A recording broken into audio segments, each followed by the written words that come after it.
दोस्तों, तो आज हम लोग बात करने वाले हैं निरौपचारिक शिक्षा क्या होती है।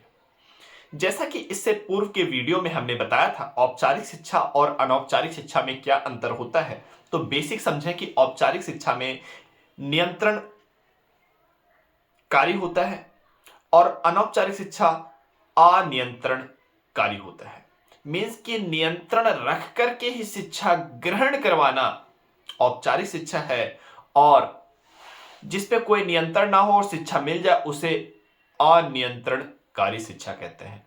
अब इन दोनों के बीच में ही एक और शिक्षा आती है जिसे कहते हैं निरौपचारिक शिक्षा। कुछ शिक्षाविदों ने कहा कि नियंत्रण और अनियंत्रण के बीच में भी एक शिक्षा रखा जाए जिसे पूर्ण रूपेण ना ही नियंत्रणकारी कह सकते हैं ना ही पूर्ण रूपेण अनियंत्रणकारी कह सकते हैं। जैसे दूरवर्ती शिक्षा डिस्टेंस लर्निंग कहते हैं ओपन यूनिवर्सिटी में जो प्राप्त की जाती है। और क्या क्या हो सकते हैं। डिस्टेंस लर्निंग हो गया, यदि आप YouTube से सीख रहे हैं तो यह भी क्या हो जाएगा, आपका निरौपचारिक शिक्षा हो जाएगा दोस्तों। तो निरौपचारिक शिक्षा को हम ऐसे कह सकते हैं औपचारिक शिक्षा प्लस अनौपचारिक शिक्षा। इसके एग्जाम्पल्स क्या क्या है। दूरवर्ती शिक्षा डिस्टेंस एजुकेशन। सेकंड, मुक्त विद्यालय तथा मुक्त विश्वविद्यालय द्वारा प्राप्त की गई शिक्षा। नेक्स्ट आता है शैक्षिक रेडियो एजुकेशनल रेडियो, शैक्षिक दूरदर्शन एजुकेशनल टेलीविजन। ये सभी क्या है, अपने निरौपचारिक शिक्षा के उदाहरण हैं। अब बात करते हैं दूरवर्ती शिक्षा क्या होता है, डिस्टेंस एजुकेशन क्या होता है। दूरवर्ती शिक्षा एक गैर पारस्परिक विधि के रूप में अत्यंत महत्वपूर्ण है। इसके अंतर्गत विद्यार्थी को विद्यालय में शिक्षा ग्रहण करने नहीं आना पड़ता, बल्कि वह अपने स्थान पर ही रहकर शिक्षा ग्रहण करता है। विद्यालय आने की जरूरत नहीं होती डिस्टेंस लर्निंग में। Open university, Indira Gandhi national open university की बात करें तो उसमें आप पढ़ाई तो करेंगे परंतु विद्यालय जाने की आवश्यकता नहीं होगी दोस्तों। इसे कहते हैं डिस्टेंस लर्निंग, दूरवर्ती शिक्षा। दूरवर्ती शिक्षा के अन्य नाम क्या क्या है। पत्राचार शिक्षा, कॉरेस्पॉन्डेंस एजुकेशन, गृह अध्ययन होम स्टडी, बाह्य अध्ययन एक्सटर्नल स्टडी, दूरस्थ शिक्षा डिस्टेंस एजुकेशन, परिसर से बाहर अध्ययन ऑफ कैंपस स्टडी। ये सभी क्या है, दूरवर्ती शिक्षा के अन्य नाम है दोस्तों। दूरवर्ती शिक्षा के कार्य क्या होते हैं।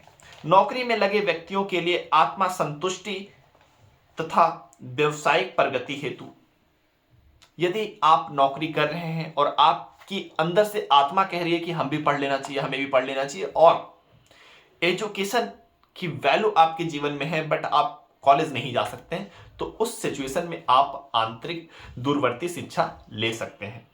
स्वाध्याय की प्रवृत्ति का विकास, स्वयं को साध सकें, ज्ञान के उन्नयन के लिए अतिरिक्त प्रशिक्षण। अपने ज्ञान में यदि प्रशिक्षण को जोड़ना चाह रहे हैं तो आप दूरवर्ती शिक्षा की मदद ले सकते हैं दोस्तों।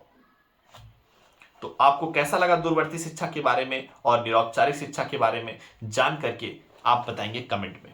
और एक और ऐड करना चाह रहा हूं आपको कि निरौपचारिक शिक्षा के क्या क्या लाभ हो सकते हैं। मुश्किल से 7-8 लाभ हम आपको यहां पे करवाएंगे।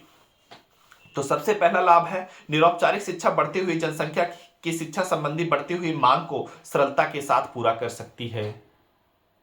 अब भौतिक साधन की जरूरत पड़ती है। भौतिक संसाधन जो है औपचारिक शिक्षा में लगता है, इतने भौतिक संसाधन कहां से आ जाएंगे। सब अगर स्कूल जाने लगे तो इतना ज्यादा पेट्रोल, डीजल, बस, पॉल्यूशन सब आएगा। तो भौतिक संसाधन को संरक्षण दिया जा सकता है किससे, दूरवर्ती शिक्षा से। यह लाभ हो गया। निरौपचारिक शिक्षा औपचारिक शिक्षा के घुटन पूर्ण तथा बंधन युक्त वातावरण से विद्यार्थी को मुक्ति दिलाती है। बच्चा सोचता है यार आज भी कॉलेज जाना पड़ेगा, आज भी स्कूल जाना पड़ेगा, उससे मुक्ति दिलाती है निरौपचारिक शिक्षा। तो संसाधन भी सेफ हो रहा है और घुटन जो कष्ट साध्य है उससे भी मुक्ति मिल रही है दोस्तों। निरौपचारिक शिक्षा औपचारिक शिक्षा पर बढ़ते हुए राजकीय व्यय प्रति छात्र व्यय को कम करने में सहायता प्रदान करता है। जैसे सरकार के खर्चे बढ़ जाते हैं औपचारिक शिक्षा में, निरौपचारिक शिक्षा में सरकार के खर्चे बढ़ते नहीं हैं। जैसे सरकार के खर्चे कैसे बढ़ जाते हैं, प्रोफेसर लगाने पड़ते हैं, प्रोफेसर की सैलरी पे करनी पड़ती है, पेंशन देना पड़ता है, तो सरकार का व्यय जो है बढ़ रहा है।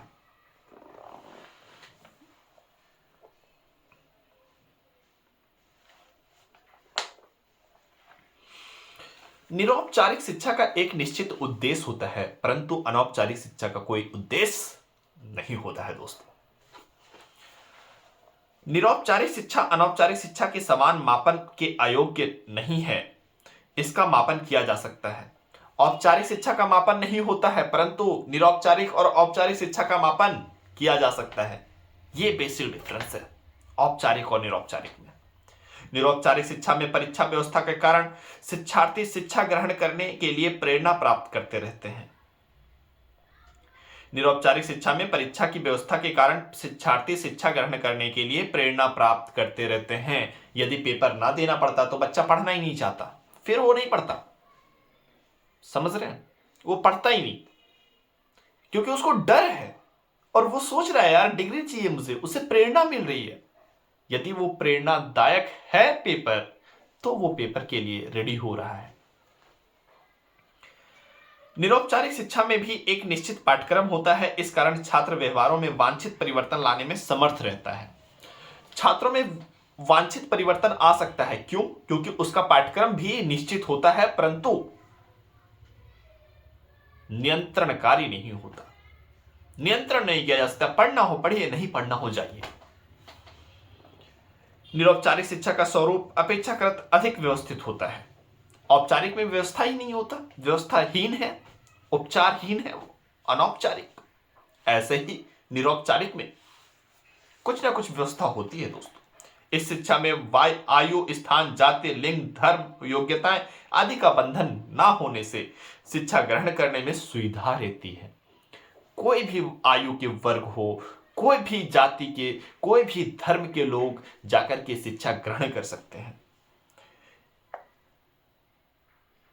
तो आपको अनौपचारिक और निरौपचारिक और औपचारिक शिक्षा में अंतर समझ में आया होगा।